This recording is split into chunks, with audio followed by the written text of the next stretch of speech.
Hi everyone, welcome back to my channel.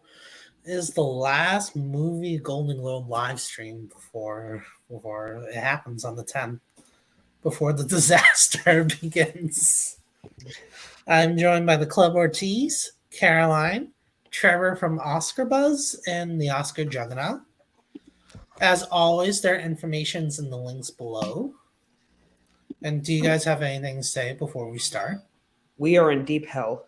That's it. Yeah. I'm still recovering from a Babylon high, so Babylon was fucking amazing. Well, we're definitely going to talk about Babylon. Especially Caroline has an interesting prediction for Babylon, but we'll get to that. Well, it's not so much a prediction, but we'll get to it. I recently saw Avatar: The Way of Water, and I freaking hated it. oh yeah, I refuse to watch Can someone ban the Oscar Juggernaut? How dare you? I refuse to watch it until it's on. No, streaming. I agree. It's as good as the first movie, which was also bad. But Oh, I disagree. I think the first movie is better. See, I saw the first movie for the first time a few months ago, and it says a lot when I can remember that they say the name of the main character every 5 minutes, but I couldn't tell you what the name of the main character is. Yeah. That tells you everything you need to know. That is funny, yeah. Yeah. All right. I think some of these categories we're all going to be on the same picture. There's going to be some categories we're going to be completely off. Let's start with the two I think we're all on the same boat on: international film and animated. Do I even need to read them, or are we pretty sure it's going to go to R&R? Just in case, let's go over it. Just in case, I want to see if we're all on the same page. International films: All Quiet on the Western Front, Argentina, 1985, Close, Decision to Leave, and RRR. RRR. Yeah, I think we're all in agreement. I mean, I recently saw it like a month ago. I fucking loved it. It was really good. Like, it could be winning the Oscar if India submitted it. Like, it could be winning the Oscar. I think All Quiet on the Western Front's winning the Oscar, but I think the Globe is going to go RRR. Mm-hmm. We could legitimately see every precursor go to RRR. And I think that's like why didn't India? So did they not see people were loving this movie? Well, so here's the thing. So India submitted the other movie months before. Like RRR kind of got really big around August. India, I believe, submitted their pick in July. Yeah. Oh, okay. So they submitted it already. Submitted it before RRR became this huge mega hit. Because I was gonna say, don't they see like how Americans are fucking loving this movie? Yeah. I mean, but I believe, because I'm pretty sure they submitted their pick in like July. Yeah. Because they just don't get revealed until later. A lot. Yeah. But yeah. Yeah. Anime feature, I'm sure we're on the same boat, but Guillermo del Toro's Pinocchio, Ennio, Marcel the Shell with Shoes On, Puss in Boots, and Turning Red. Pinocchio. Yeah, obviously Ennio, right? Obviously Ennio. Yeah. Hey, I saw Ennio. I thought it was great, but it has zero chance of winning. I think it could be Marcel the Shell. Did y'all not hear that? How did you see that? Ennio came out in like August. Yeah, but I saw Ennio. How? Wait. Marcel does not win the Globe, by the way. Stop it. No, Marcel is the most precious movie of the year. It deserves a win for something. It does, but it's not. If Marcel's winning anywhere, it has a shot at Critics' Choice to do like Mitchell's vs. the Machines, but it's probably just a Pinocchio sweep. But the other thing is, the Globes and their Netflix bias and it has to break. No, I'm sorry, but it has to break at some point, and this is the film to do it because it has the same nominations as the had a Netflix bias, then why did it get 3 nominations? That's what I'm trying to explain. Yeah, I think they broke their bias for Netflix animated films because this got 3 nominations. By nominating it, the nominations are the win for Netflix in this case. No, who knows? They gave it to Missing Link. That is true.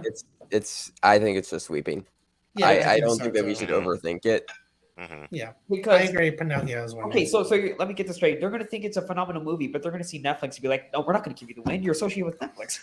Yes, correct. That would be cruel, to be honest. No, I mean, like it's possible. Here's the thing: I think the anti-Netflix bias is being worn away, but I don't think they're at a point yet where they're going to award Netflix in this way. Although they did give to The Power of the Dog, so We'll see. In general, they try and avoid awarding the Netflix films outside of the nominations, but who knows?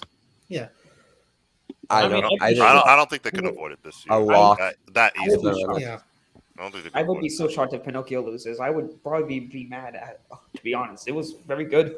Yeah. I mean, I liked Marcel a lot more than I liked Pinocchio. Me too. So. Yeah, me too. No, Marcel technically my favorite. Oh, I haven't seen Puss in Boots, but my favorite is Marcel by a very slim bit. But I don't personally consider that an animated film. So that's why I want Pinocchio to win. I think Pinocchio. I liked Pinocchio better than Marcel, but Marcel, it really sticks out to you once you see it. It's very cute. All right, let's hop into best score because I'm curious to see if we all have the same one or not. All right. The Banshees of Inisherin, Pinocchio, Women Talking, Babylon, and The Fabelmans. I have Babylon. Babylon. I have Babylon. Yep. The score for Babylon was just people need to good. stop it with John Williams. Babylon is sweeping the season. No, Babylon. Also, the Fabelmans, so much of that score was derived from like other music pieces. Well, it's not even that original. Here's the thing. The Globes are not about original scores. They just want the best score. I wouldn't say Fabelmans has the best score though either. No, it doesn't. But here's the thing: Arrival and Birdman were ineligible at the Oscars, but both got Globe nominations. So I'm not surprised it's here. But they also love Justin Hurwitz at the Globes. Exactly. So I'm not looking to the left and the right. If a score can make me like dance in my seat, I think you should automatically win. It's such an electric score. I have listened to it 5 times since I've seen the movie 2 days ago. Oh, dude, it stays in your head after you watch it. Here's something interesting. Justin Hurwitz to be the first composer to win every nomination for every nomination. And he deserves it. Wait, Babylon has been sweeping? No. Oh. Justin Hurwitz have won for La La Land and First Man here. Oh. He would be the first composer to ever win for all of his nominations. I wish he would start working with people other than Damien Chazelle because he is so good that he should. I want to hear more of him. I need more. Yeah, I agree with that. All right, so song is where things get interesting. Carolina, where the crawdads. We definitely have different answers. At least I think. Carolina, where the crawdads sing. Ciao, Papa from Pinocchio. Hold My Hand, Top Gun Maverick. Lift Me Up, Black Panther, Wakanda Forever. And Natu Natu from RRR. I have Lift Me Up. I agree. It's Rihanna all the way. Yep. I think it's a Rihanna. Hold My Hand. I am going down one of 2 routes. Either a Natu Natu sweep or Lift Me Up wins here, but then Natu Natu eventually wins the Oscar.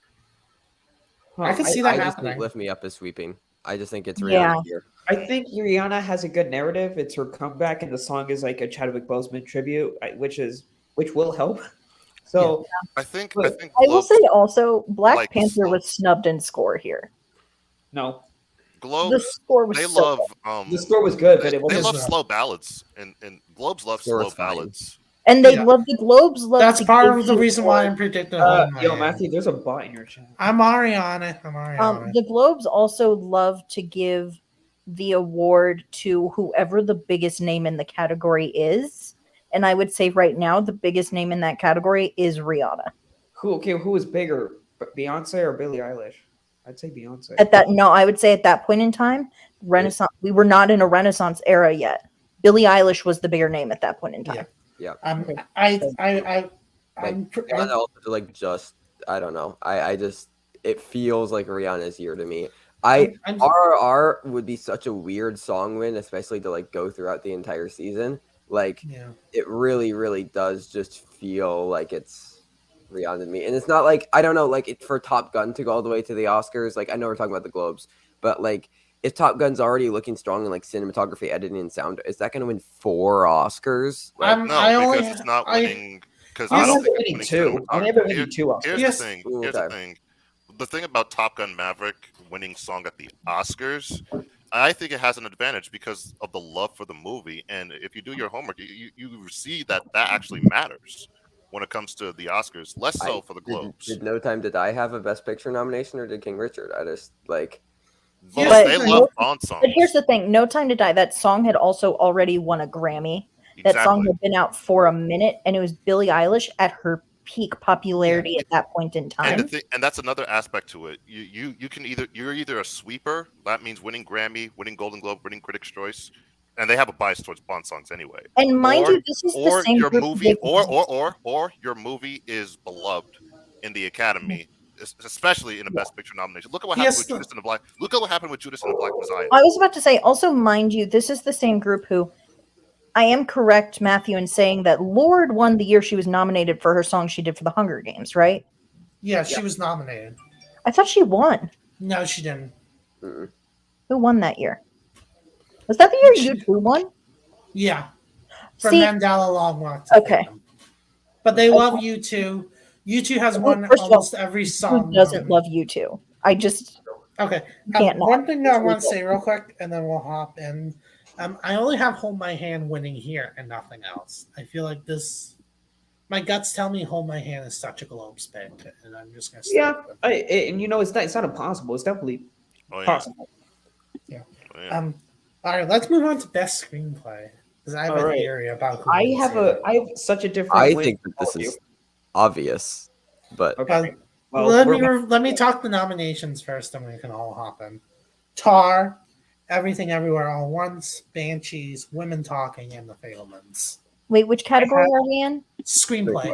Okay. I have The Fabelmans. I have The Fabelmans too. Yes! My twin! Yes!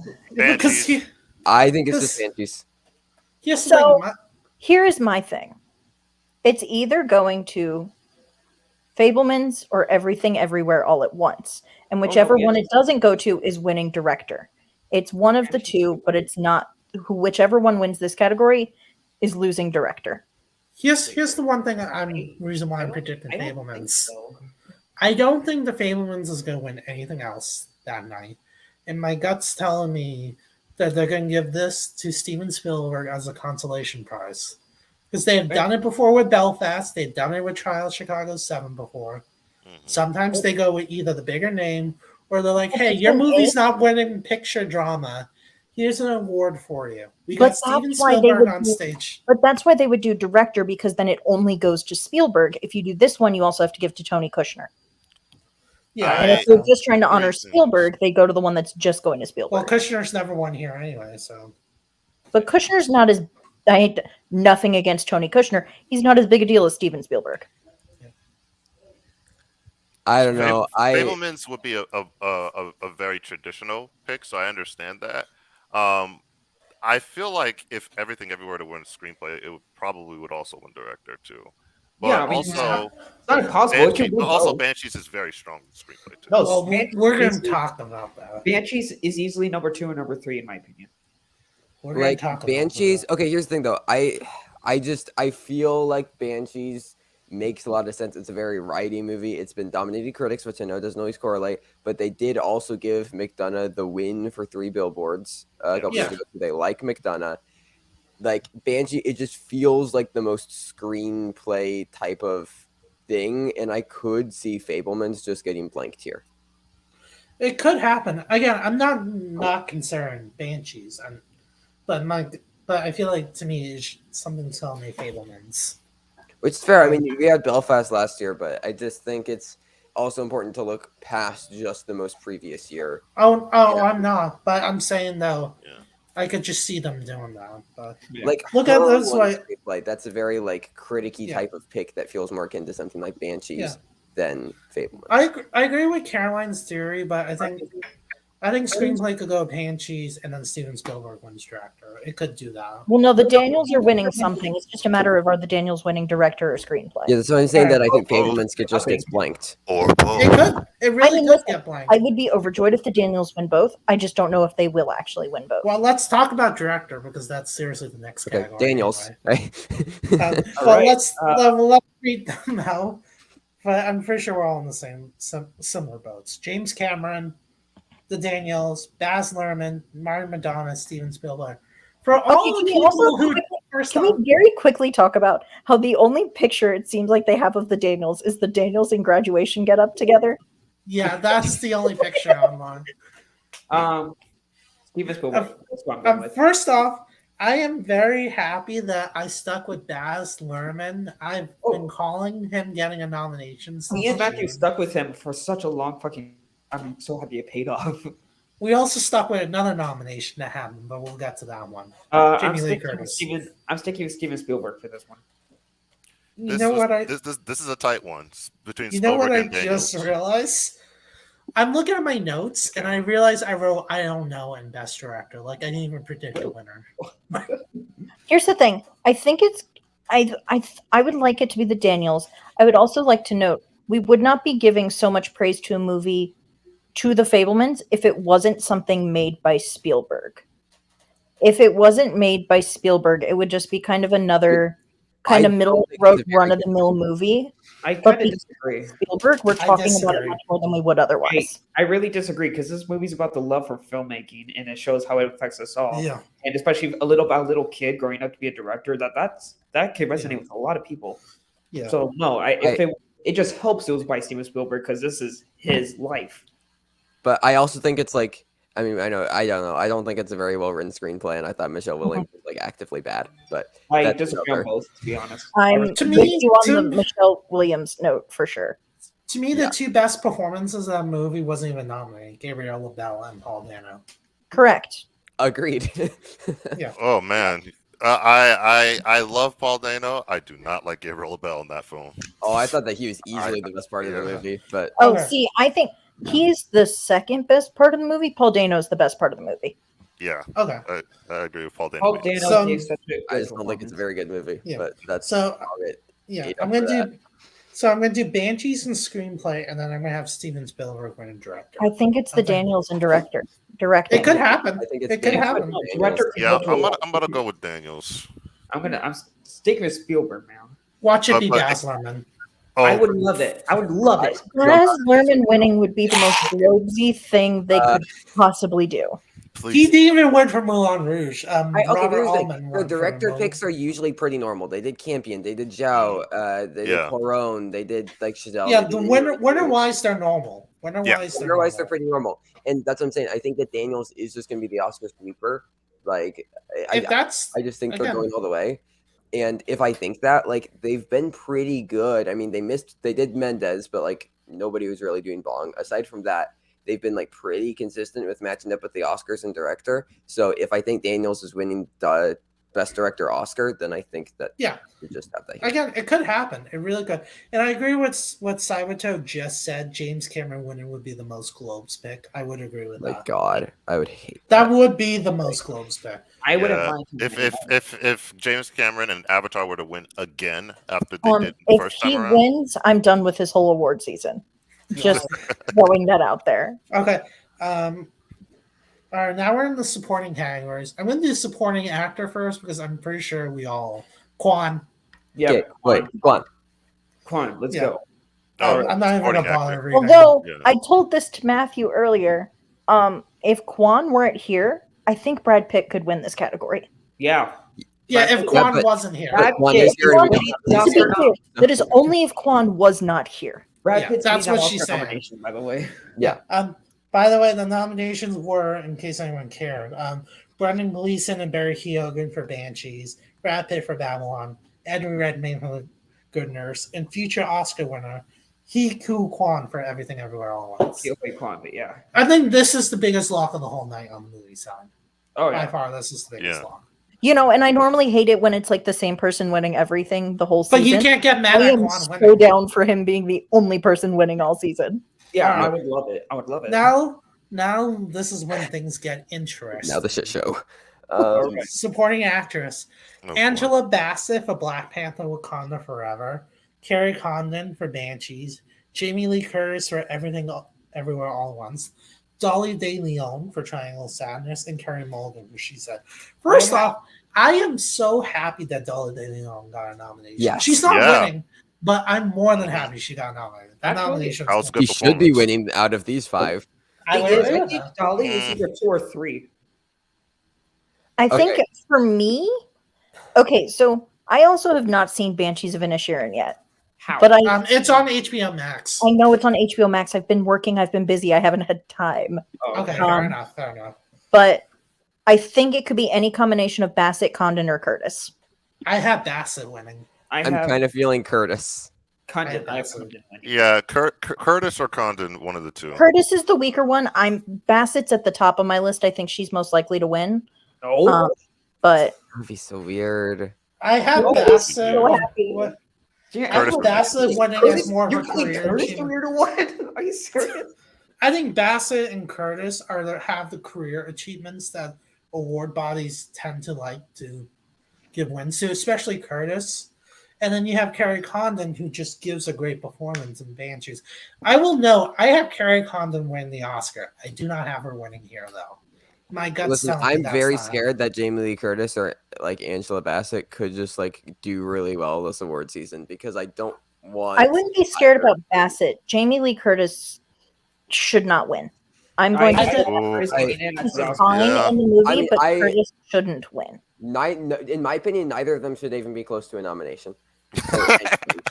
Well, we can agree to disagree on. Yeah, we'll agree to disagree on that. That's a whole nother conversation. I really don't think Bassett deserves the Oscar nom, but that's just me. I'm sorry. I will say this: she was great. Bassett can win SAG, and I was just talking with a friend about this. Bassett can win SAG, and then give such an emotional speech and dedicated to Chadwick, and then that's the last televised ceremony before the Oscars. I will say this real quick. Oh boy. SAG voters are loving Angela Bassett. Oh my, yeah. Okay. Yeah, I'm kind of predicting her to win. As of now, I'm predicting Curtis to take Globe in Critics' Choice, Bassett to win SAG, and then Condon to win BAFTA. I think Stephanie Hsu is actually going to get Critics' Choice, but that's a topic for another day. That's a whole nother. That's my favorite supporting performance of the year. And I'm very scared about it. Cybertone, I don't think they're going to do both Everything Everywhere All at Once women and supporting actors and both Banshee men and supporting actor. I think it's going to be I actually think they can do that. It's not. I think that they can now that Women Talking isn't getting a double. Yes, there you go. That's true. That's the reason why. I don't think they're going to have double nominees from these movies in the same category, just because then also it's going to end up canceling each other out. That is also true. That is also a thing. Banshees can easily I'm a little bit scared about Everything Everywhere, but I feel pretty good about Banshees getting the double. Banshees is the only one I think it will, but then neither of them are going to win because they're going to split the vote. Yeah. Well, but we already know. But Kiwi Kwan's already the anointed frontrunner, so yeah. There's no votes to split for them. I don't. I'm sticking with Angela Bassett. I made her my thumbnail for this video. I'm sticking with her. I am. And I adore her performance in that movie. You guys are dreaming. It'll be good for her if she. I guess that'll be good for her. She wins. What if she wins the Oscar? She wins the Oscar. I'll throw a chair out a window. Here's the thing: if Angela wins, it's a career achievement. The way I like her performance. Angela is the way I feel about Avatar winning literally anything. Here's the thing with Angela. Same. I hate Avatar as well. If you took her role and put it in a Barry Jenkins movie, it would be winning the Oscar. That's kind of true. It'll be nominated. I don't know if it will win. Yeah, but you get what I'm trying to say, though. I'm just saying, sure, but that still doesn't mean that it needs to be in my top 5 of the year, personally. Oh no, Bodico, I see your comment. If Monet gets in, Lord, I hope that woman wins. I hope so too. Oh please no. I do have her getting at SAG. That's Monet, please, fantastic choice. That's definitely happening at SAG. And that's about it. Also, I just love when good, nice people win, and Janelle Monáe is one of the nicest people I've ever met. Well, we'll talk about nice when we get to actor drama, but yeah. Because I don't know, this category is just such a mess. I hate Michelle Williams for leaving us here because it would have been so easy. And it should have been. You know what should have happened? Killers of the Flower Moon should have stayed so that Lily Gladstone could win. Yes, thank you. Literally every other category this year.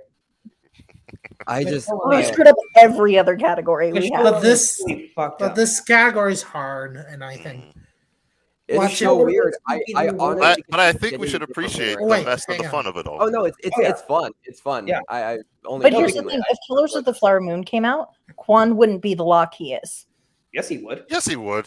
I don't think he would. You think Jesse Plemons is winning? No. Aren't De Niro and Brendan Fraser both supporting roles in that movie as well? Fraser's not getting nominated for that. Okay. Yeah, but De Niro.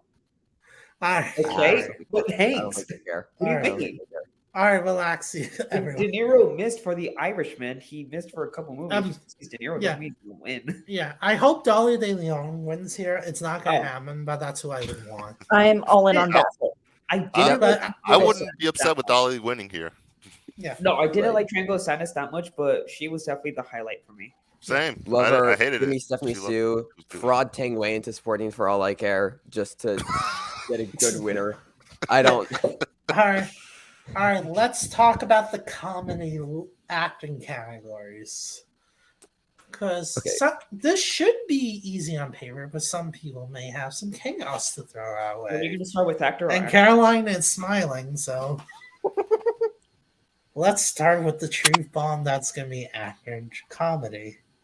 Diego Calva for Babylon, Daniel Craig for Glass Onion, Adam Driver, White Noise, Colin Farrell for Banshees, and Ray Fiennes for The Menu. I want Ray Fiennes to win. It's not happening, but I would love that. If The Menu had gotten into picture comedy, I think he could win. But it didn't. Yeah, he would have a better chance. I even think even still so. It's just Farrell very obviously.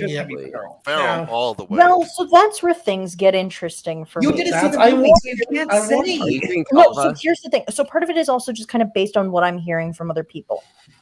The buzz for Banshees is kind of dying down a bit. And Farrell gives a bit of a quieter performance. The Globes look big, flashy things. Comedy actors where they like to tend to award somebody who's a relative newcomer. Therefore, I think Farrell is the most likely, but I could see a world where Diego Calvo comes away with a win. That's also dying down. What? Babylon. No. Babylon just came out. I know, but I'm saying I feel like there's already a negative narrative around it. There was always a negative narrative. I'm seeing more. I'm seeing more positive things the more people see it. Yeah, but also, as it was worth noting, and I mentioned this in the before all of the we went live. The theater I saw it in, I was the youngest person by a solid 40 years or more. The older members of the audience were laughing much more at the movie than the younger members of the audience. So which the theater I saw it in, I was alone. So I was probably, I'd say there were probably about 15 to 20 people in my theater. I was far and away the youngest person, and the older audiences really liked it. Okay, by the way, but how many of those are industry voters, Globes voters? Yeah. I live in the valley. I live in the valley. I don't know about it missing Best Picture at the Oscars, but I do think it is. In a year of 10, there is no way Babylon misses Best Picture. If it does, but I think, quite frankly, it's one of those two where it's interesting because it's the same kind of discussion that's being had about Avatar, but with more of a negative tint, where the technical elements of the movie are so much stronger than the story. But unlike Avatar, people are like harping more on the story elements being missing than they are with Avatar.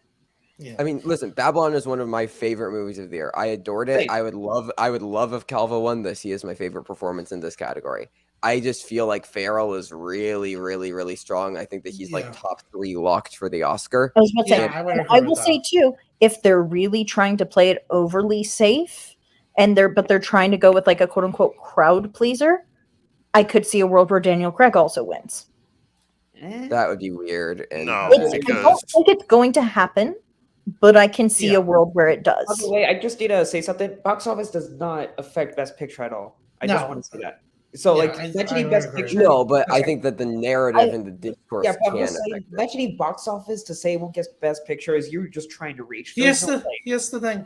But I do agree with what Trevor just said about the negative discourse. Oh yeah, no, it's definitely a negative. Yeah, the box office itself doesn't matter, but the discourse around the box office, whether positive or negative, can matter. Oh, I was about to say, to a degree, the box office can make when it comes to getting nominated, the box office can make a difference. But the nominations have already happened. Box office isn't going to have as much an impact here as it would have if the nominations came out after all the box office numbers. Because if it had already flopped at the box office before the nominations came out, it might not have gotten as many. But it didn't. Yeah. So I would agree with that. Similar with Fabelmans, which we'll get into with drama. Because as someone pointed out to me the other day, it was in theaters for 3 weeks before it went to VOD. that speaks volumes. All right. I really don't think that's going to affect its nomination. Okay. Let's move on to actress comedy. Leslie Manville for Mrs. Harris Goes to Paris. I can't believe Gold Derby was right back though. Bravo. Good pick. Margot Robbie for Babylon. Anya Taylor-Joy for The Menu. Emma Thompson, Good Luck to You, Leo Graham. And the winner, Michelle Yeoh for Everything Everywhere. It's Michelle Yeoh. It's Michelle Yeoh. If Michelle Yeoh wasn't here, I think Anya Taylor-Joy would win. I agree with that, actually. I said if Yeoh wasn't here. Here's the thing. Margot Robbie is good in Babylon. But she's too unhinged. It's unhinged. There's not nuance really to the aside from that scene where they're doing the directing and she does the crying. Like it is just. Oh, I haven't seen Babylon. It is it's a scene that's already out there because they used it in all the promotional stuff when they go on all the late night shows. It's the clip they've been showing of her like being able to just cry, like direct the tear out of like one eye and not both eyes. And, like it's a great scene, and it is one of the better sequences of the movie, which I will say there's about 2 hours of that movie, an hour 45 minutes. That's like the best movie ever. And then an hour and 15 minutes that just was completely unnecessary. Is also the best movie ever, but okay. It's okay. So, it's okay. Robbie is good, but she's not the best performance in that movie. Well, it doesn't matter if you think that. I still think that the Globes, by virtue of the strength of the movie, could still pick her without I think Michelle that Yeoh. she's easily the number 2, and but I think Michelle Yeoh. I think Michelle Yeoh in this category. Yeah, we don't need to be debating over the number 2. It's obvious. It's obvious Michelle Yeoh. All right, let's move on to the lead acting drama categories. So this is interesting, yeah. Let's start with actor drama. Austin Butler for Elvis, Brendan Fraser for The Whale, Hugh Jackman, The Son, Bill Knightley for Living, and Jeremy Pope for The Inspection. Beyond happy Jeremy Pope made it. I'm just glad I kind of expected him to make it, but I didn't predict. I was predicting it. He felt like such a Golden Globe thing. Just like I was predicting Jeremy Pope. Okay, this is obviously going to go Tom Cruise nomination. They're going to try to make it up to him. And like I wish if they were going to go for an A24 thing, I wish it would have been Paul Mescal, but I am perfectly fine with Jeremy. Yeah, same. That being said, I have Austin Butler winning for Elvis. Yep, it helps his winning the Oscar. It helps his movie being the only one nominated in Best Picture. Austin. Yeah, it really helps. Honestly, Austin is going all the way. Honestly, I agree with that. If by some chance The Whale does get a Best Picture nomination at which the I don't Oscars, think. Look, I know, I understand. It doesn't seem like it has that much of a shot. If by chance it does, I have a feeling that if Austin Butler wins, Brendan Fraser could still win the Oscar, but he could afford to lose to Austin Butler here. So that's the reason why I have Austin Butler winning. Yeah. Well, also, fair enough. And again, I've mentioned this before. They nominated Brendan Fraser because great performance, but they're not going to give him the win because he's not going to show up. Yeah, and you know how awkward it'd be for them. I don't think that's why. I think that's why. I mean, it's not the whole reason, but it's definitely part of it. I just think that Butler is stronger this award season. Yeah. I had Butler winning since July. Club Ortiz, you can vouch for me that I had him winning since July. I do want to. You were on the fence. You started thinking, I think Fraser might win, and I talked you out of it. Yeah, you did. I've had Butler like towards the top for the Oscar for a while. I think I had Butler winning the Globe, but Fraser winning the Oscar. I was about to say, I've had Butler number 1 for the Oscar. Butler winning the entire. Since I saw the movie, I walked out literally like sent Matthew a message like Butler's winning. Yeah. Here's what I'm thinking. I'm thinking Farrell wins the Comedy Globe and Critics' Choice exactly like Christian Bale and Vice. No, Farrell was not. And then Austin Butler wins everything else. I don't think. Oh, so you're doing the Rami Malek now, and that's Eddie what Redmayne. I'm thinking. Eddie Redmayne. Exactly. Literally, that kind of makes sense. Rami Malek since July. Like I just think that it's happening. I saw The Whale yesterday. It's not a good movie, and Fraser doesn't give a good performance in my opinion. I don't know. I also don't care that much for like Elvis, but like I think Austin Butler's like pretty good. Yeah, I remember that. Always felt like more of a winner. Fraser's always felt like a film Twitter thing. He feels like Kristen Stewart. Look at Venice Film Festival. He loses. And I brought this up. Like it's the same exact path. Well, I brought this up with Matthew earlier as well. Elvis is kind of quote unquote the people's movie. It's very reminiscent of Bohemian Rhapsody in many ways, because film Twitter, I still to this day, I talk to people who are not on film, who are not film Twitter people, and they think they are mad that Bohemian Rhapsody did not win Best Picture. They think it's like one of the greatest movies of the last few years. And that's Twitter's where all understandable for general audiences to think that. Exactly. Yeah. So Elvis winning is actually, I hate to say, it's going to help award season because it'll get those general audiences where Elvis did gangbusters at the box office. It did very well, especially considering its competition. And so that's going to bring in those general audiences that saw Elvis and loved Elvis. And like, I didn't fashion to Rami Malek and Bohemian Rhapsody. Like, it's better than Bohemian Rhapsody. I'll give it. That's definitely. It is. I think Bohemian Rhapsody is better than Elvis. I actually think Bohemian Rhapsody is a good movie. Listen, I like Bohemian Elvis Rhapsody. Is not good. I like Bohemian Rhapsody. It is a fun movie. I think Elvis is a better movie than Bohemian Rhapsody, but I like them both. Yeah. Okay, I despise Bohemian Rhapsody. I think Elvis. Yeah, we'll talk about Elvis when we get to picture drama. Got it. But let's talk about actress drama first. Cate Blanchett and Tar, Olivia Colman, Empire Light. Viola Davis, the Women King. Ana de fucking Armas for Blonde. Watch Ana de Armas win this. If she does, and Michelle Williams for the Fableman. First off, why is there no Daniel Deadweiler? Because Ana de Armas got in. Because people didn't see Del. That being said, I have Cate Blanchett winning. Yeah, because Daniel Deadweiler is this year's Delroy Lindo in The Five Bloods. I've been sounding that alarm for so long. I think it's going to be between Blanchett and Davis. But I do I'm leaning Blanchett, but I could see Davis winning. I think without Deadweiler here, best lead performance of the year. Yeah, I think without Deadweiler here, Blanchett's winning. Yep. I don't even think Deadweiler posed a shot to win, even if she was here. Like, I would think it's Blanchett. Yeah. Let's start with Okay, I saw The Five Bloods and I didn't think Delroy Lindo was that good in it, to be honest. Well, he was expected to get nominated. I'm surprised. Because he did not like a number 3 contender throughout the time. He was better than Gary Oldman. He was better than Gary Oldman in Mank, and I would like to note that it is somewhat ironic that a notorious anti-Semite played a Jew in a movie. I mean, Delroy Lindo that was better than Gary Oldman in most things. So that's pretty obvious. Gary Oldman's best role was Darkest Hour, and that's it. Which he was terrible in. But actually, Gary Oldman's best role was Sirius Black in the Harry Potter movies. But okay. Right.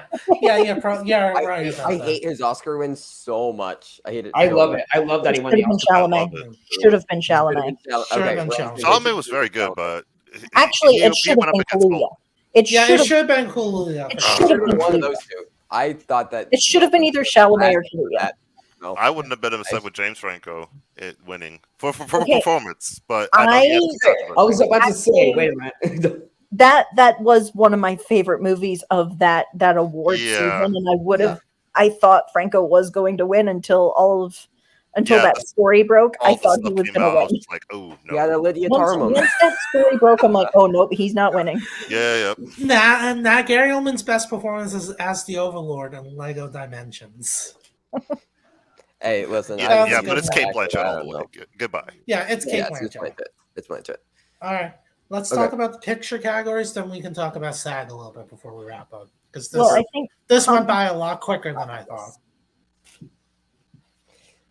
Best Picture comedy is Babylon, Banshees, Everything Everywhere All at Once, Glass Onion, and Triangle of Sadness. Everything Everywhere All at Once. Everything Everywhere All at Once. Everything Everywhere. Yep. Yeah. First off, happy Triangle of Sadness got in. Not going to win, but it's a nice little participation trophy for it. Yes, I agree. It's a pat on the head. You did good. Also, the fact that Everything Everywhere All at Once came out in April and has maintained its momentum this entire time is really just very good. And the fact that there are still people who are watching it for the first time and discovering, being like, "Oh my god, this is one of the best movies of the year." That was my dad. Volumes. That was my dad. My dad watched it the other day and he loved it. I am not counting out Triangle of Sadness getting Best Picture at the Oscars. Not that it got this. I'm not discounting it either, but I don't think it's in the 10, but it should be in the 15. It should be in the 15. Because it reminds me very much of Extremely Loud and Incredibly Close. It could. In a way. It could get a supporting.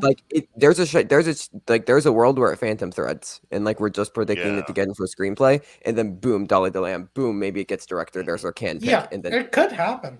It really could happen. I'm waiting to see what BAFTA does with it. Wait, people thought Phantom Thread is only going to get screenplay? Phantom Thread really overperformed. Wait a minute, there are people who knew of Phantom Threads before it got nominated? Well, here's the thing. Everyone thought Phantom Thread was... Lewis was so obvious. Here's the thing. Everyone thought that Phantom Thread was only going to get Daniel Day-Lewis and score. And like it did at the Globes. It did at the Globes. But it just got supporting actors, directors. It really got everywhere. Yeah. So I'm just saying, if Phantom Thread is one nomination, and then it just really overperforms. Yeah, so that could be Triangle. We could just be expecting for screenplay, Dolly the Land's in, directors in, picture. That could could happen. But I think we're all in agreement on the winner. Yeah, Everything Everywhere. Banshees has a chance. It has a chance because I'm saying screenplay and actor. Yeah. But I'm going with Everything Everywhere. Feeling Everything Everywhere. Because if I think that's director, actress, comedy, and supporting actor, Everything Everywhere. Plus, I'm also predicting Jamie Lee Curtis. So So Everything Everywhere All at Once is going to win Everything Everywhere All at Once. That's a good one. It could literally pull an Argo. Yeah. This award season without getting snubbed for director. Without getting snubbed to director, but I get what you're saying. Yeah. All right, let's talk about Best Picture Drama because I think this is where we might differ a little bit. Avatar: The Way of Water, Elvis, The Fabelmans, Tar, Top Gun: Maverick. Don't tell me any of you are saying Avatar. I have the Fabelmans. I have the Fabelmans. I have the Fabelmans. It's Elvis. I don't want it to be Elvis, but I'm gonna have. No one wants it to be Elvis. They like big and flashy. I think she can with Elvis. Pretty easily. It could be Elvis. It could. I think Elvis is number 2. Yeah, currently I'm just gonna play it safe and predict the Fabelmans, but I am very aware that it could be actually Elvis is the safer pick. It is. Elvis is more up their alley. I mean, I don't. Elvis is more up their alley, but I just want to. Here's the thing, because I'm thinking Elvis. My number 2 for them would be Top Gun: Maverick. No. It only got Song and Picture. Because the numbers Top Gun: Maverick has been doing lately. It hit streaming, and 3 days later, Paramount Plus reported that it broke all of their streaming records in just 3 days. Paramount Plus reporting themselves. I don't think that. No, it was like Deadline reported it on Paramount Plus. I know Cybertel. Oh, believe me, I know.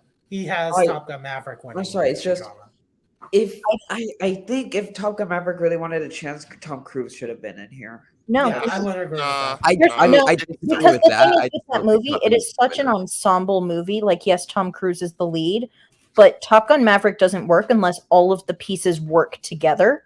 You also don't have to think that Tom Cruise is one of the best 5 performances of the year to think that Top Gun is the best. Because Top Gun worked well because all of the technical elements came together and it had a very strong screenplay. And just all of the elements came together to work well. Hey, but if Top Gun gets that WGA, Trevor, watch out for the Oscar. I know. I know it's WGA. I know. And I'm going to be a little bit upset when that happens. But yeah, it's I don't know.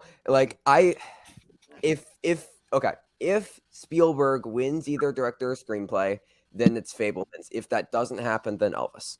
For me. I don't think it even needs Spielberg to win. I don't think so either. I'm just not going to predict Fabelman since I don't have it winning literally anywhere else. Yeah, it makes sense for you to predict Elvis. Yeah, I'm sticking with Elvis. Yeah, I'm going with Elvis. All right. But it should be what a world we live in. It's so funny. Here's a take. The only good movie of these nominees, Tar. I want it to be Tar. Here's the thing. I don't think Avatar's winning, but I think the other 4 has. So I rewatched Tar, and I realized that part of why I loved Tar so much the first time, it wasn't the movie, it was the experience of the theater and Cate Blanchett being there and the Q&A and all of that impacted my view of the movie. But when I look at the movie objectively, she gives a great performance. But when you remove the being 5 feet from having to crane your neck to see the screen and having the actual people there, it wasn't as great a movie as I remembered. I have seen it 4 times, and I think it's the best screenplay of the year. Honestly, Nice. yeah, no. After I saw Tor, it stayed with me for like 3 days. I really like that movie. It stayed with me ever since I saw it. I believe it's a perfect movie. Oh it is done so well on all technical aspects. I can't wait to show my girlfriend the movie to see. Yes, I can't wait to see what we do with our award show, like what we're gonna nominate. I mean, I'm voting for literally. Y'all better pull through. I'll tell you, it's not doing well so far. What? Oh, it no. is. I mean, really okay, I haven't voted for it yet, and I'm literally going to vote. I'm I voting. will drop the ballot in the private chat here. Yeah, actually, yeah, do that so that way. I'm voting Naomi Merlanton. I'm voting Nina Hassan. I'm going for director. I'm going for. Oh, I think I voted for Cower instead because I thought I really liked hers. I don't. I'll get throw the her in too. I don't care. I don't get it. You go. But yeah, our award show is going to be interesting. But that is it for Globe. So I figured we could spend a few minutes talking about SAG. Because that is right after the Golden Globes. Yeah, literally the day after. Literally the morning after. I'll be done with one stream at 11:30 at night, and then I'll be hopping into another one tomorrow that morning. All right. Oh, God. So, by the way, when is the deadline to vote? January 13th. Wait, okay. Matthew, did I already put it ballot? So I sent it to you, but I was gonna say, if you click it, it'll tell you if you filled it out or not, because you're only allowed to submit one response. Yeah, it literally will not allow any others. I Club Ortiz. If you check the private chat, the link's there. Okay, it's back. I'll be voting once I see a couple more things. But yeah, that's fine. That's what we expected. So the AI thing's back. Yeah. No, you guys better pull through for Tar. It's that and After Sun are the best movies of the year. Well, After Sun is doing good. After Sun is doing well. Blanchett's doing well. It's just Tar, the film itself, needs a boost. It just needs a boost. Guys. Come on, the screenplay. Again, it just needs another boost. Let's talk about SAG. Are we talking about our nominations or just SAG in general? Just SAG in general. Okay. I do have some SAG tea. SAG, please come through for Anthony Starr on the TV side. Well, I haven't heard much about the TV, actually. Legit. Like, all the talk I've been getting is about the movie side.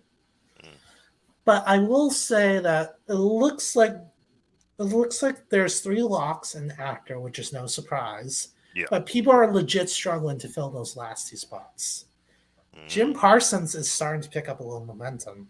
Is that because of me? If so, I'm no. Okay.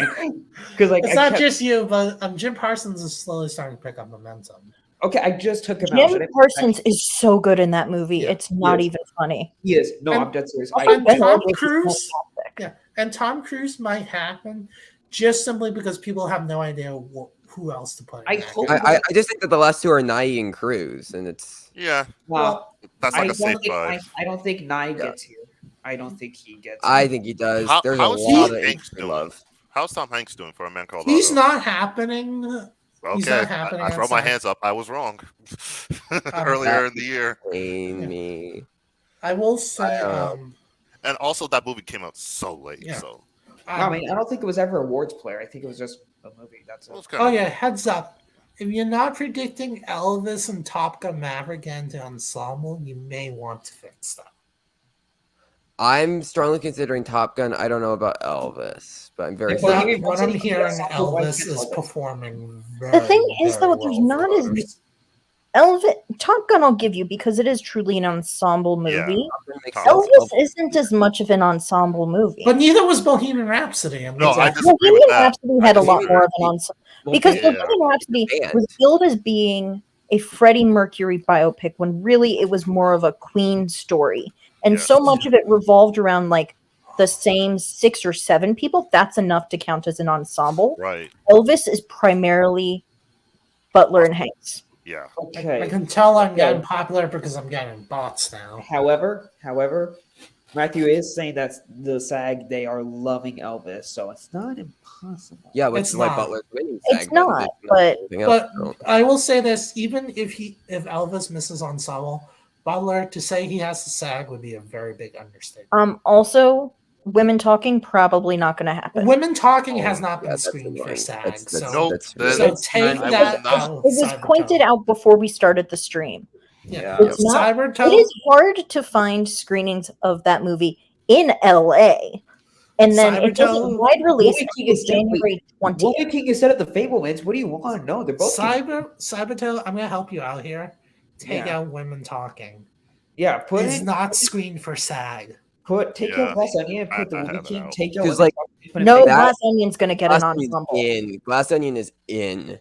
Yeah. Because here's the thing. Even though there's clearly like two people that I would say are leads, Glass Onion doesn't work unless all of the actors work well together. It is a true ensemble movie.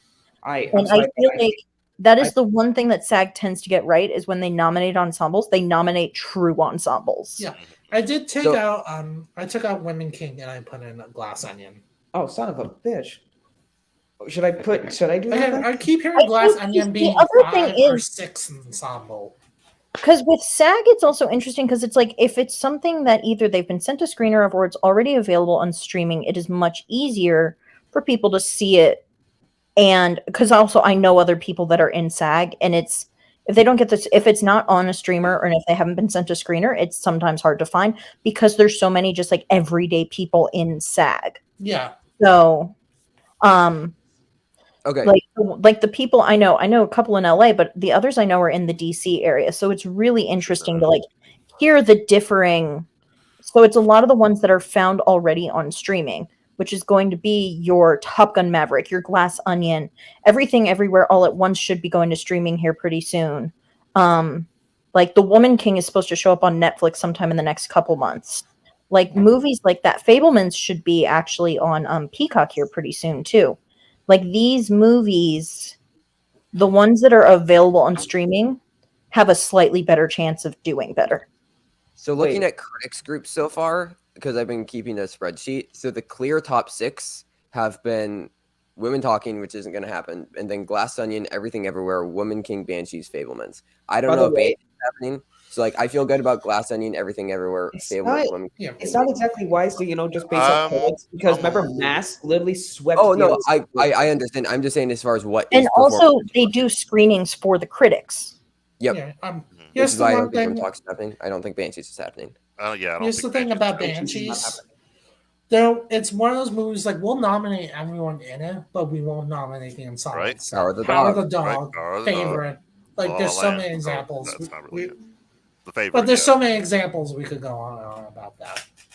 I have Monet getting SAG, but not Glass Onion. Should I fix that? Yes, you might want to. I have Moray and Moray. Monet. Monet. Sorry, I heard Moray. I was like, what? She's strong at SAG, Matthew. Is that correct? From what you're hearing? Okay, then my supporting actors. This is based on what people told me and what I think. Angela Bassett. This is no particular order. Carrie Condon, Jamie Lee Curtis, Stephanie Hsu, and Janelle Monáe. Shoe. Yeah. Stephanie Hsu. The Shoe. Oh, I'm hearing they absolutely love Everything Everywhere All at Once. So. Who hasn't?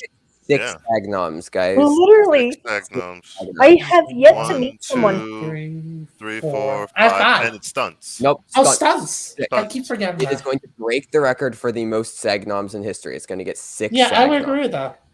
I agree. We'll see if Top Gun Maverick also gets nominated for stunts, and if it does, it's a 2-horse race. Oh, well, Top Gun is obviously... I think Top Gun Maverick's getting honestly stunts. so many movies, though, that had great stunts this year. Yeah, Batman, Avatar, Black Panther. Yeah. Listen, I think everything winning SAG ensemble and then Top Gun wins stunt ensemble. Yeah, could happen. I also have. Oh, The Woman King had stunts too. Like, there's so many movies. Yeah, we like so stunts is tough this year. Stunt is actually legit tough. I actually feel really good about my stunts 5. Top Gun, Everything Everywhere, RRR, Batman, Woman King. I have the exact same 5. Exactly. Matthew, this is a good year for stunts. I love it. I could tell I'm getting popular because now I'm getting robots. Because now I'm getting bots in the chat. But Matthew, your stream is so popular, robots are coming to it. Good job. Robots are trying to take over the world. But yeah, that's based on what I heard. Supporting actor I've been hearing is a mess. Besides Ki Hui Kwan? Yeah. Well, besides Kwan, Gleason, and Kyogen. I have Kyogen missing. By the way, I think Henry didn't and you say Dano they're are the loving last two. Hirsch? Didn't you say they were loving Judd Hirsch? Judd Hirsch. They love older actors, so Judd Hirsch. Well, and they also like to nominate like people who have like 5 minutes in a movie and then leave.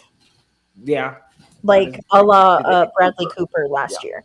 Yeah. So like maybe it's Henry and Hirsch because I feel pretty good about Brian Tyree Henry getting a SAG nom. I think that he's very well respected. I've been hearing that that's gonna happen. I think SAG likes Apple. There's that too. Right. They like Apple. So I think it's Kwan, the Banshees double, and then Brian Tyree Henry and Hirsch. I would feel comfortable with that. Yeah. That feels like the safe 5 to me at this point. I have just Ben Aldridge. Yeah, well, I like Ben Aldridge in it, but hang on, guys. I just said justice for him. I know he's not getting nominated. I would love him to get nominated, though. Trevor, what's your question? Okay, so I think that everybody has like a 5 for actors, but I think Davis is getting in here at SAG. Who do we have missing actress of like the top 6? Daniel Deadweiler. Daniel Deadweiler. I unfortunately don't have Daniel Deadweiler. Okay, agreed. I was just making sure we were all on the same page. I had Daniel Deadweiler missing here before she missed a Golden Globe. Wow. He's right. He's right. Yeah. I also had that. I always, because Davis was always getting in here and was going to break that like 5. Yeah. And I do think that that's so funny because Matthew can confirm. I started losing faith in Deadweiler before she missed a Globe. I said I'm not feeling too good about it anymore. She's the lone nominee for that movie, and that's rough for anybody to be the lone acting for a lead acting nominee to be the only nomination for their movie. That's always tough. Yeah. And sure, it happened with Vanessa Kirby and Pieces of a Woman and things like that. And but Andre the thing is, I feel like sometimes that was a weird year, though. Yeah. That was a weird year. Sometimes when things happen, sometimes there are contenders that feel like they should win, but they don't even get nominated. At times, like a Delroy, like a James Franco, like a Toni Collette, like a Toni Collette. Yeah, like a Lupita Nyong'o, but they just don't get nominated at the Oscar. At the end of the day, they it happens at times, and I think Daniel Deadweiler is one of them. Sadly, also Paul Mescal this year. Also Paul Mescal. Yeah, you watch that movie, you're like, how could that not be nominated? But oh well. Yeah, alas. Yeah, it's the reality that we live in. Yeah, we live in a weird I would world. personally drop out Michelle Williams and have them both get in. Yeah, me too. Me too. I would agree with that. Yes. Like, she's my personal least favorite of those 6. But I just think that Williams is, like, really safe for SAG. And I think that Robbie can still definitely happen at SAG. Deadweiler feels like the miss. Because it's also the only one that doesn't feel like has ensemble potential. Everybody's saying, oh, Robbie could miss. No, I don't think so. No, I think it feels like Leonardo DiCaprio once upon a time in Hollywood. Here's the thing: no, Robbie is the kind of actress that I don't think could miss because awards clearly love her, and like once she's nominated at one award, it carries on. By the way, BAFTA's nominated her twice in one category. They clearly like her. Well, they were never going to nominate Jennifer Lopez, but I'm more surprised that they did a double on Robbie. By the way, I loved Michelle Williams in The Fabelmans, but if I were to personally vote, I would have her out and put her in supporting. I would put her in supporting, not lead. I would agree with that. Yeah. I mean, my actress lineup would look like quite different from what this is, but yeah. I think all of us would. I'd have Mia Goth in, I'd have Tang Wei in, I'd have Penelope Cruz in. Is there a possibility that Margot Robbie could win at SAG? No. No. Not even from what I'm hearing. It's Michelle Yeoh or maybe Kate because they really like Kate. But Kate's won so many times and Michelle's never won. I think it's Michelle. I'm hearing it's Michelle. I mean, I think it makes sense for SAG to give it to Michelle because they love Everything Everywhere and they kind of want to push that. And I mean this in the best way. They also do career achievement awards. Like you never won before. Here's an award for you. I don't mean that in a bad way. I just mean that as they legit. It's like this is not an award just for the performance. It's not just for your performance, it's for everything you've done. Like, as long as they actually nominate it, which who knows after last year, but I think that Kate's winning BAFTA. Yeah. But if Kate Blanchett gets in a BAFTA, she's definitely going to I think last year was a weird year. I think we'll see more. Yeah. Well, here's the thing. We'll see. We'll see what happens. We'll see if it was just a weird year. If Kate Blanchett and Michelle Yeoh both get in BAFTA, because that will make things interesting. I still think Blanchett. Kate's a lot stronger at BAFTA.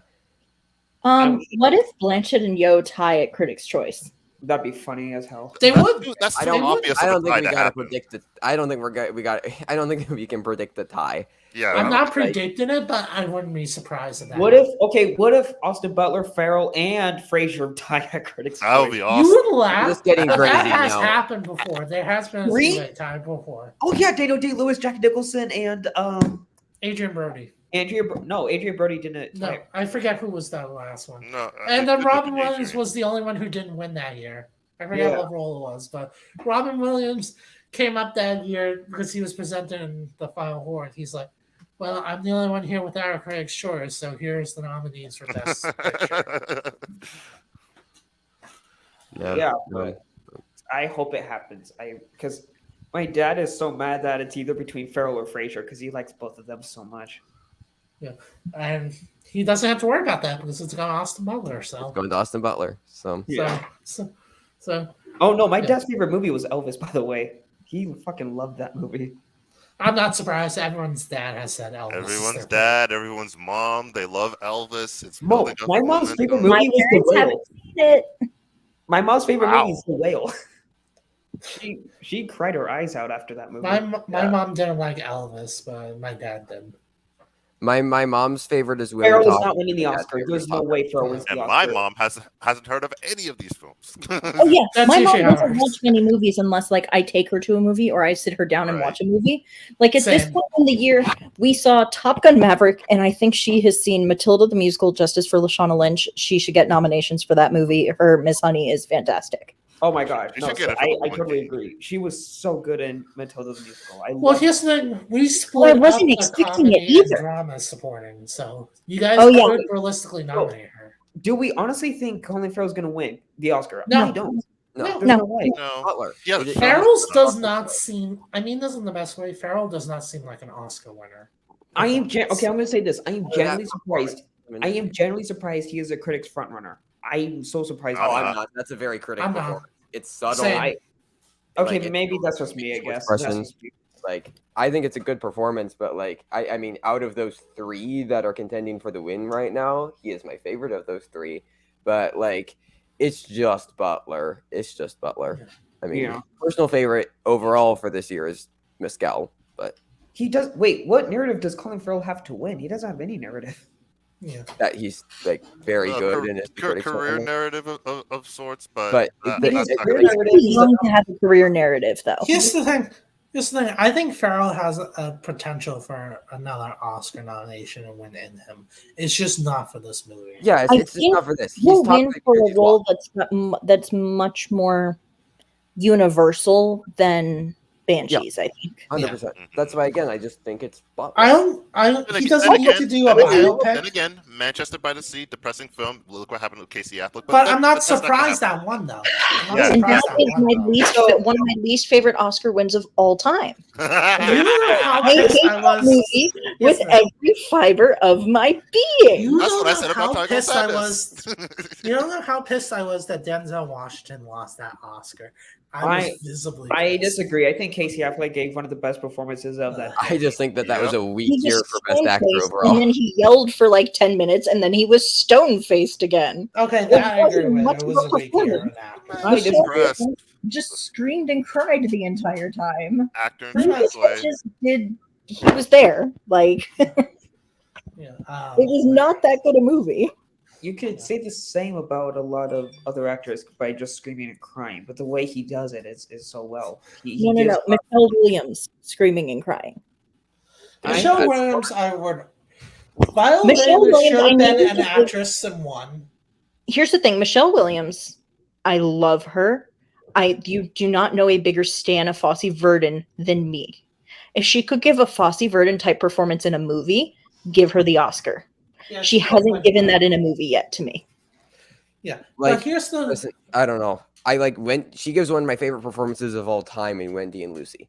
Like I have not seen that. I've not heard of that movie before. Okay, that was so good. I agree with Trevor. Okay, I agree with Trevor there. It's Kelly Reichardt.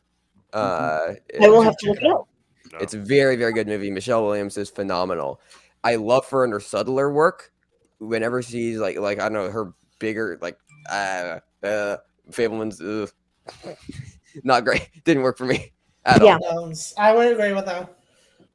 Yeah. Fableman's with Fableman's, it felt like she was in a different movie than everybody else in the movie. Agreed. Yeah. And it was the same. It's like that's part of why I know everybody loves Laura Dern in Marriage Story, but I couldn't stand that performance because it felt like she was acting in a different movie than everybody else. Listen, that's one of my favorite movies of the year. She is the worst part of the film. No, I feel differently. I felt like she killed it in Marriage Story. And I love Marriage Story. I agree with Oscar Juggernaunt. I agree. She was one of my favorite parts. One of them. Not my favorite, but yeah, she was. I would have personally good. But in the context of the movie, she was performing in a different movie than everybody else. It reminded me a lot of, to compare it on the TV side of things, to Billy Crudup in season 1 of The Morning Show. He was acting in a very different TV show than everybody else was. They caught up to taking her character in that way, her character being taken in that way is kind of intentional. So I know. It worked for me. It worked better for me than it might have. It felt like they were trying to put Renata from Big Little Lies into this not so comedic movie, and it didn't translate. The Renata didn't translate. Translated for me. One of the worst in recent years, I think. That entire acting quartet. In the recent years, yeah, I would agree with that. Which acting quartet?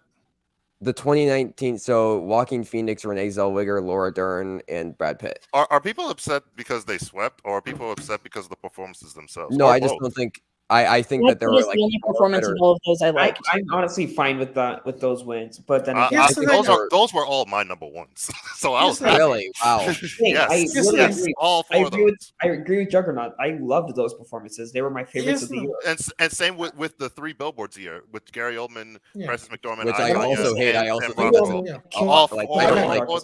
I'll give you Franny. I'll give you Frances McDormand for that year. Okay, that's the only one I agree with. So I was looking at my past Golden Globe years, and for the Marriage Story year, I did not even nominate Laura Dern. Dang, really? I nominate Scarlett Johansson for Jojo Rabbit, Jennifer Lopez for Hustlers, Florence Pugh for Little Women, Margot Robbie for Bombshell, and Zhao Shuzhen for the favorite. I like that lineup much more. Like my personal acting quartet for that year would have been Driver, Saoirse, Florence, and then Song Kang-ho. I would have said Saoirse. I would agree with that. Who didn't get nominated for the Oscar? Awkwafina. I would have said Saoirse or Awkwafina. I would have been happy with either one. Heck, I would have even been okay with Charlize Theron winning. The supporting actor lineup though for that year at the Oscars was like, I don't know, Brad Pitt, Tom Hanks, Anthony Hopkins, Al Pacino, and Joe Pesci. Like none of them are in my top 5 for that year. No. Get that. I said the same thing about that. I said the same thing about supporting actor this past season, honestly, because I liked Cody Smith-McPhee and Troy Kotsur. Neither of them, nor any of the other actors in that category would have been like my top 3 didn't get in: Anders Danielson, Lee, Vincent Lindon, and then Woody Norman, or not? Yeah, Woody Norman. I was on the Mice the train. Mass Boys. Oh, yeah. Yes. Okay. So here's something interesting. I only nominated Tom Hanks that year. Wow. Okay, I would have had like Song Kang-ho. I would have had Timothy Chalamet. Yeah. Okay, so here's what I have: Sterling K. Brown for Waves, Chris Evans for Knives Out, Jamie Foxx for Just Mercy, Tom Hanks for A Beautiful Day in the Neighborhood, and Song Kang-ho for Parasite. God, Jamie Foxx should have gotten so much more for Just Mercy. That was such a great. He was so great in Just Mercy. I don't remember why I went to see that movie, but I'm glad I did because it was a much better movie than I remember before I saw it. Everyone was like, "Oh, it's kind of a Green Book type movie." Like and then I watched it. I'm like, "What are you talking about?" It was like Green Book if it was better. One of the best movies of that year. I think I will stand behind this. That was Jamie Foxx's best performance since Ray. Wow. I don't know. I think Sterling K. Brown is just as deserving of an Oscar he's the win. one I think he's just as deserving of an Oscar win as Brad Pitt. But they both tie in my mind. Because he was I wish Hunk for Jesus was getting more attention because he and Regina Hall are both just so like the movie as a whole was kind of iffy, but the two of them in that movie were just so good. Mm-hmm. Also in 2019, I don't know if you would count him as supporting or co-lead, but Jonathan Majors in Last Black Man in San Francisco, if you could fraud him into supporting. I counted him in lead. Okay. He's lead. I had him nominated. It's debatable, but regardless, one of the best performances of the year. Yeah, I had him. Jonathan Majors in general, just one of the best. I had him in score. Last Black Man should have won Best First Feature over Booksmart at Indie Spirit. Yeah, Booksmart wasn't that good. Booksmart, listen, I liked Booksmart, but it gave Olivia Wilde too big a head, and then we got Don't Worry, Darling. Yeah. I actually only gave Booksmart screenplay. I give it nothing. Me too. I don't like that movie. I hated that movie. I love that movie, but also because it reminded me a lot of I went to see it with my best friend, and it was the same kind of friendship that we had. So it was just it connected. It was fun. It was cute. I wouldn't have given it. Not every movie needs to get awards, and Booksmart is one of those movies where I loved it, but it doesn't need any awards. Okay, I agree. That's valid.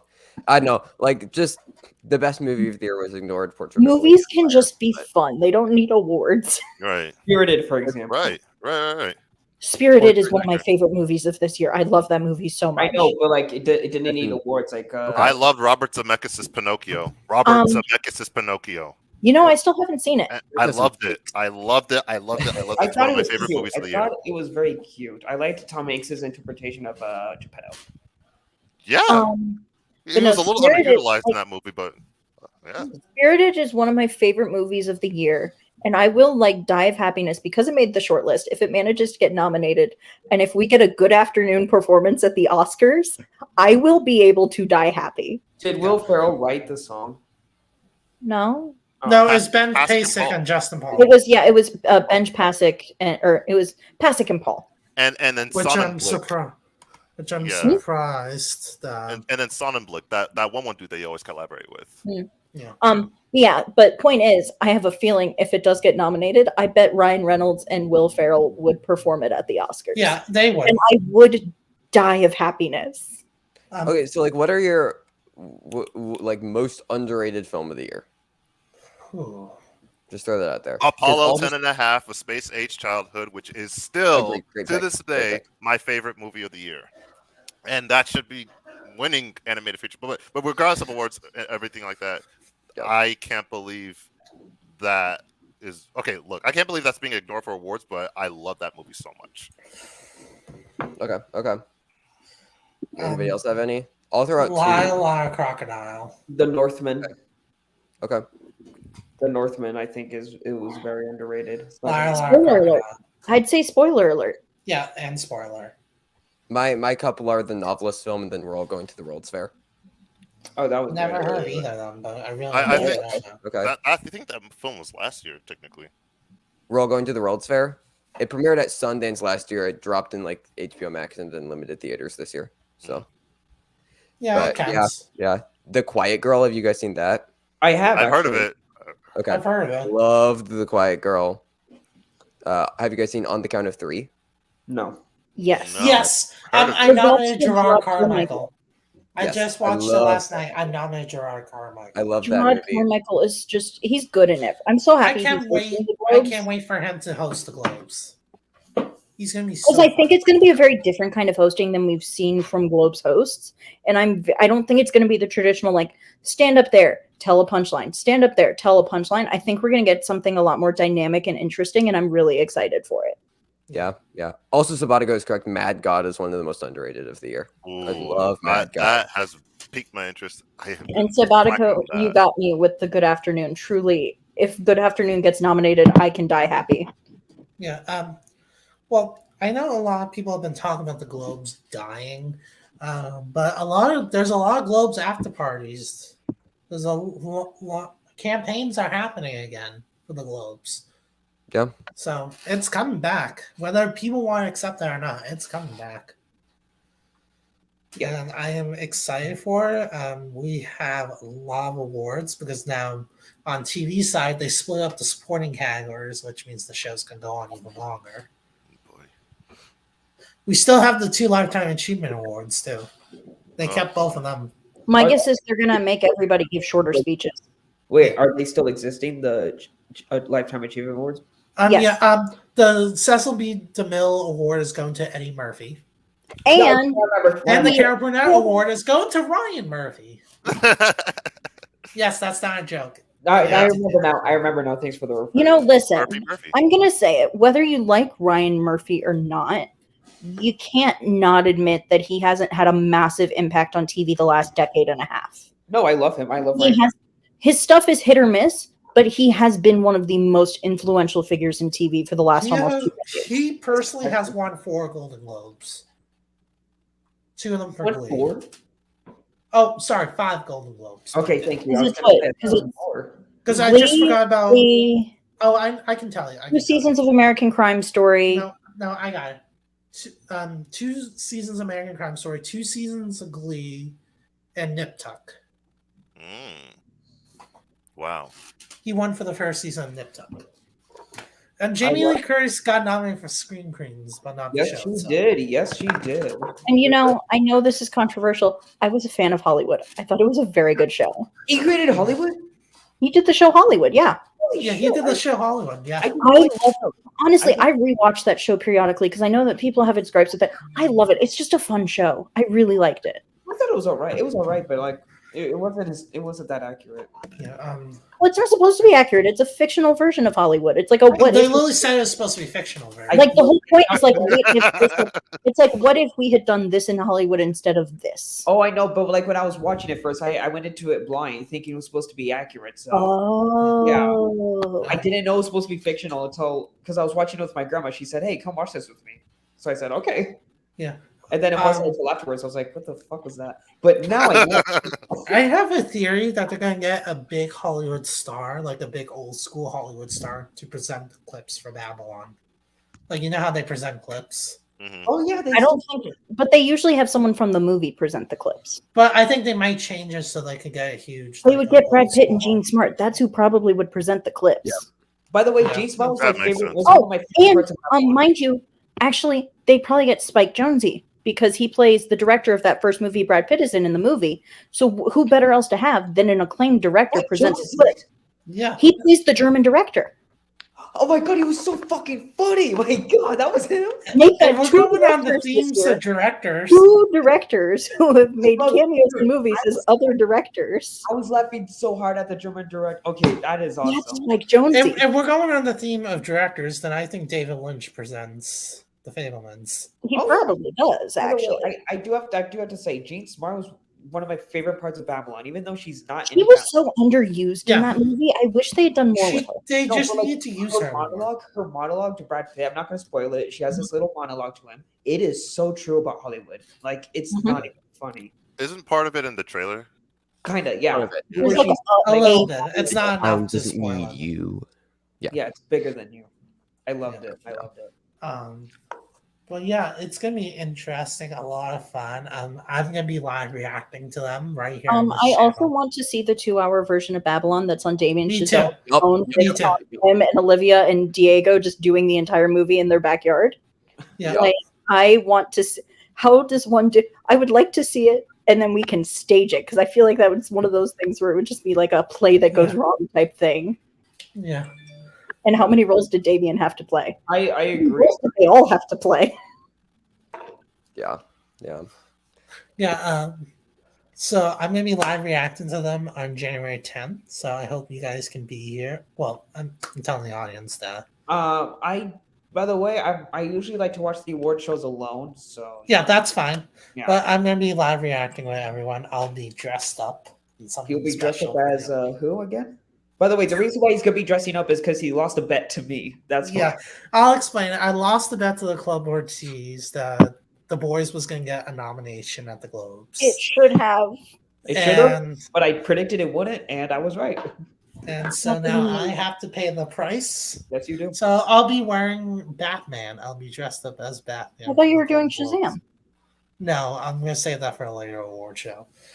But I decided to keep the theme going, so every award show I'll be reacting to dressed as a different superhero. Yes. I'm so happy I got you to do that. Yep.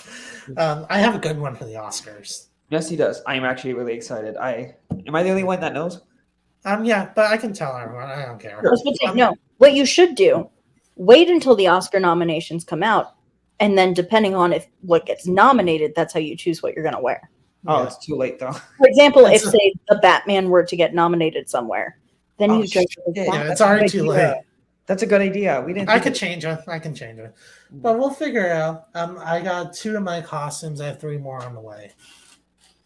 I did choose Superman for Critics' Choice because that's the most boring choice, and Trevor suggested I should pick the most boring one to wear. Okay, but if Anthony Starr wins at Critics' Choice, then what do you do?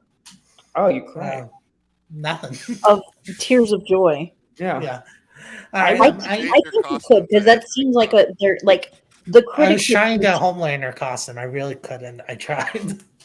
No, you just want a Homelander costume anyway because of the implications of Homelander. Why didn't Bateman get nominated here? I don't know. Because they were semi-done with Ozark. They just needed to fill categories, and there were enough other people that they liked more than Bateman. But here's the thing, semi-done. They nominated Lenny. Because they just needed to fill those categories. Fill it with Bateman. I fucking love Bateman. I'm so mad. I'm still not over it. They did not make question is, Yellowstone. Does Bateman get an Emmy nomination for the Murderville Christmas special? Better. It was so fucking funny. It was so I couldn't stop laughing. It kept when I thought it would go left, it went right.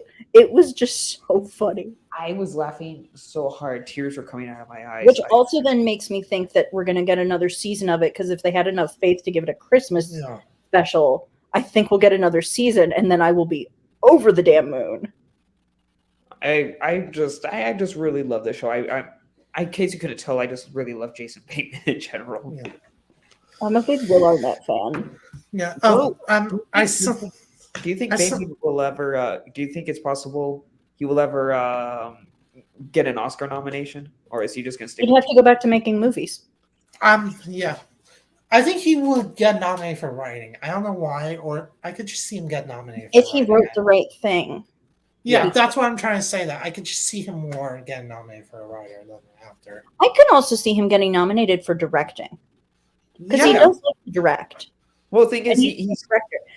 And that's why this is kind of veering into a slightly different conversation too. But I know a lot of people have talked about like, oh, Bill Hader, if he like writes the right thing or if he acts in the right thing, he'll win an Oscar. He's probably going to win something for directing because that's his passion. Like writing, yes. Acting, he has expressed many times how he does not like acting. He just does it kind of out of necessity. He prefers writing and directing and producing. Yeah. Because like he said it, funny enough, he told Jason Bateman that on a 1-to-1 on a Variety, actors on 1-to-1, he said, the only reason he's doing acting is so he can gain experience to direct more. Yeah. So yeah. All right. I gotta get ready. I'm going out with some friends tonight. Have fun. Thank you guys so much for joining for this Golden Globe /SAG/ everything extravaganza. I have 9 more live streams to go between this and the end of January. So all right. Good luck to me. Thank you so much for joining, and thank you so much for watching, and bye. Bye-bye. Shalom.